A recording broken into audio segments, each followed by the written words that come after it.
संच मान्यतेच्या निकषानुसार आमची शाळा वगळण्यात आली नाही, म्हणून आज आम्ही मुलांना घेऊन उपोषणाला बसत आहोत. जर आमची शाळा वगळण्यात आली तर आम्ही हे उपोषण त्वरित रद्द करणार. नमस्कार, मी शाळा व्यवस्थापन सोनुर्ली शाळा नंबर 1 व्यवस्थापन अध्यक्ष मंजिरी मिलिंद गावकर. काल आम्ही शासनाला जे संच मान्यतेनुसार आमचे एक शिक्षक कमी करण्यात येणार आहेत, त्या अनुषंगाने आम्ही आंदोलन करणार असं पत्र दिलेलं होतं.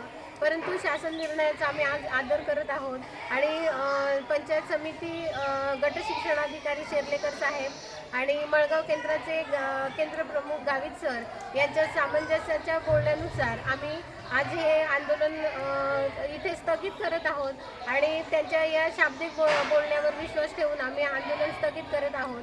परंतु जर आमचं 4 दिवसात आम्हाला आमचे शिक्षक परत भेटले नाही तर आम्ही आक्रमक पवित्रा घेऊन पुन्हा आंदोलन करू आणि या संच मान्यतेचा जो निकष त्यांनी लावलेला आहे, हा नियम जो त्यांनी काढलेला आहे, याचा आम्ही तीव्र निषेध करू आणि शासनाच्या या अन्यायाविरुद्धचे जे निकष आहेत त्यासाठी आम्ही आक्रमक पवित्रा घेऊन 4 दिवसात जर आमच्या जर आंदोलन आम्हाला आमचे शिक्षक दिले नाही तर आम्ही लेखी आश्वासन दिलं नाही तर आम्ही पुन्हा आक्रमक पवित्रा घेऊन आंदोलन करू.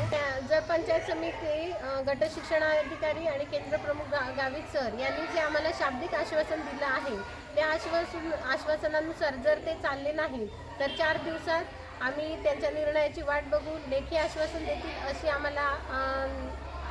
आम्हाला अपेक्षा आहे किंवा देतील याच्यावरही विश्वास आहे. परंतु जर त्यांनी ते दिलं नाही या 4 दिवसामध्ये तर आम्ही मुलांना घेऊन उपोषणाला बसू व आक्रमक पवित्रा घेऊ.